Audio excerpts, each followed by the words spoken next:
Chances dapat, tapi tak boleh nak convertkan kepada finishing ataupun nak mendapatkan gol.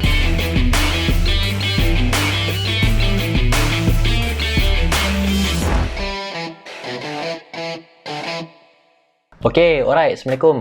Macam kita tahu baru-baru ni Kedah menang lawan Pahang. Secara tak langsung layak ke suku akhir. Tapi untuk video kali ni kita tak mau tengok pasal Kedah Pahang, kita nak tengok jiran kita iaitu Selangor lawan Melaka. Dan pada masa yang sama kita nak tengok juga apa kekuatan dan juga kekurangan dalam game tu kan. Adalah juga sedikit cabaran buat kedua-dua pasukan ni sebab apa? Depa akan bermain di cuaca yang hujan, padang yang basah. Tapi itu tak apalah, kita letak tepi set, kita tengok untuk depa punya line up lah. Untuk kesebelasan utama bagi pasukan Selangor, bagi depa tak ada masalah. Cuma yang aku nampak perubahan sikit dekat sini, depa meletakkan Safwan Baharudin sebagai depa punya centre back dan menggunakan formasi 4-3-3 macam biasalah. Dan untuk Melaka pula, depa ni guna formation 4-5-1 dan menjadi tanda tanya juga kepada aku sebab apa antara nama-nama besar yang depa tak turun sebagai kesebelasan utama. Antaranya adalah Syafiq Rahim, Syami Yahya, Razman Roslan. Dan untuk itu tak boleh nak kata apalah, mungkin coach ni dia ada taktikal dia sendiri. Okey, kita masuk pula kepada rekod perlawanan untuk kedua-dua pasukan.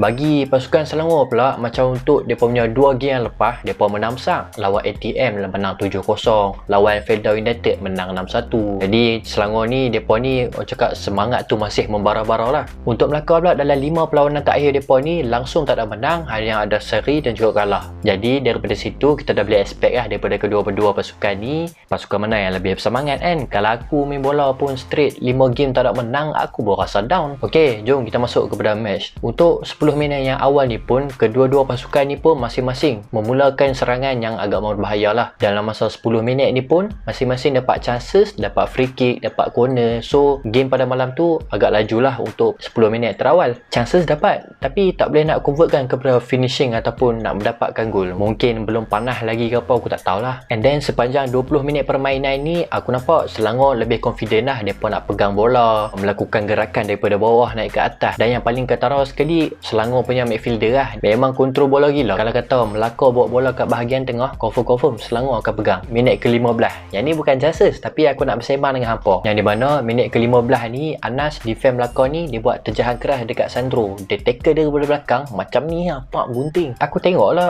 apa siapa tak dapat rekat kan. Tapi biasanya tackle daripada belakang, tackle gunting pula tu memang akan dapat rekat. So kat situ timbullah persoalan di minda aku ni, pasal apa time tu tackle tak dapat rekat. Tapi tak apalah, biarlah mereka punya player pun tak ada nak claim sampai kena rekat. Senyap okey je, tak ada masalah lah. Minit ke-21, gol pertama Selangor yang dijaringkan oleh Ifidayo hasil gerakan counter attack daripada 1Z Ekal. Weh, counter attack tu laju gila weh. 1Z dia dribble lepas 3 orang, dia passing kepada Sandro, passing balik kat 1Z. Dia ni pandai, dia tahu time dia counter attack tu ada 3 orang lari. Dia nampak Sandro, and then dia ingat Ifidayo ada kat belakang. Tanpa tengok dia tak tengok, dia passing kat Ifidayo. Ifidayo free, skor, Selangor leading lah 1-0. And then lepas saja gol pertama daripada pasukan Selangor tadi, untuk pasukan Melaka ni depa bagus lah. Depa tahu game masih lagi awal, depa buang mindset, depa lupakan yang depa ni dah kena sebiji tadi. Depa still lagi nak attack, still lagi nak cari gol. Dan cara depa bermain tu, mindset depa tu masih lagi ingat macam kosong-kosong lah, masih tak ada apa kan. Permainan diteruskan lagi, masuk dah setengah jam main, aku baru perasan kalau tengok sebelah kanan padang Melaka tu,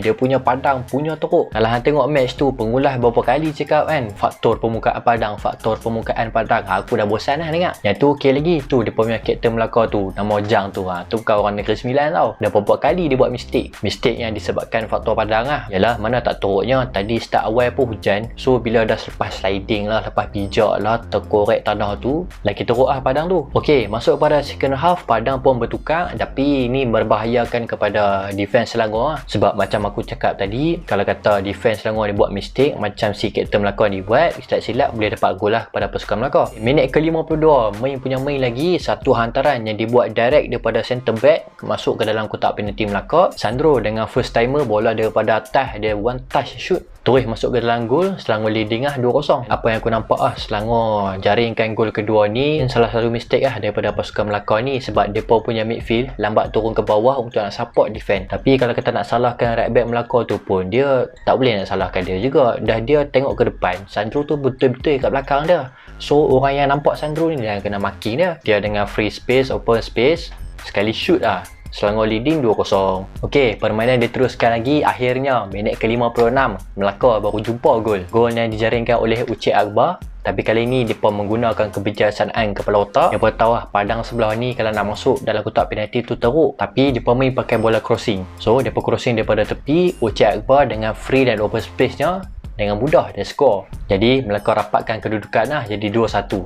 Untuk gol ni pula aku tak tahu lah, left back Selangor tu aku rasa dia tertidur kot. Dah memang free kawan tu, tak jaga-jaga. Aku rasa lepas ni dia kena marah tu kawan-kawan. Memang dia tak jaga, memang mistake dia lah. Untuk Melaka punya first goal ni, jadi orang cakap batu loncatan semangat lah untuk mereka nak fight balik Selangor ni kan. Tak silap boleh comeback. Pada minit ke-62, Selangor membuat 2 pertukaran serentak. Dengan mereka nak simpan Son dengan Sandro ni, dia memasukkan lah Shazwan Zainal dengan artis Korea. Apa nama Mamat tu aku tak tahu, aku panggil artis Korea masuk. So bila game diteruskan ni, memang Melaka nampak lah mereka ni still bersemangat. Minit ke-73, mereka nak kuat lagi pada bahagian tengah mereka dengan memasukkan Safiq Rahim. Dan daripada situ aku expect lah mungkin Safiq Rahim ni boleh menjadi game changer dalam game tersebut. Attack lagi. Tapi kali ni minit ke-79, artis Korea yang aku sebut tadi, dia dapat satu chances tau. Open space yang di mana dia shoot terlalu kuat, boom, naik ke atas. Kalau kata dia memang cari on target tu, Selangor dah boleh leading lah 3-1.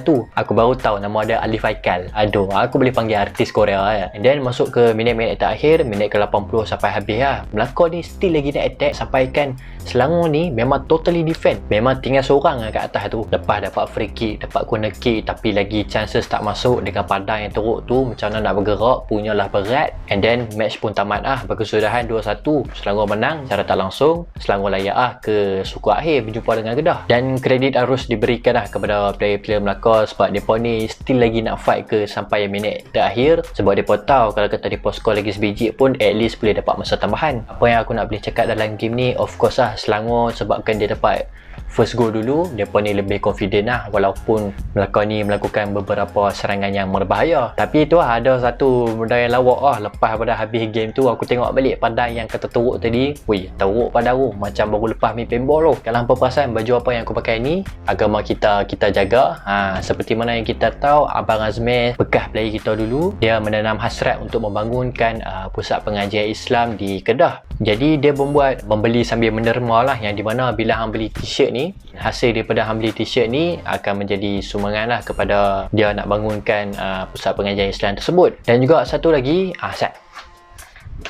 dengan harga RM50 hang bukan dapat t-shirt je, hang dapat buku dia sekali. Nampak tak? Diari Budak Setinggan. Di mana dalam buku ni dia ceritalah kisah-kisah pengalaman dia waktu di zaman as a player bola dulu. Kalau kata nak buat pembelian, aku dah letak Instagram dekat bawah, boleh pergi tengok dia punya Instagram. Okey, itu saja daripada aku. Bertemu di video akan datang. Assalamualaikum dan bye-bye.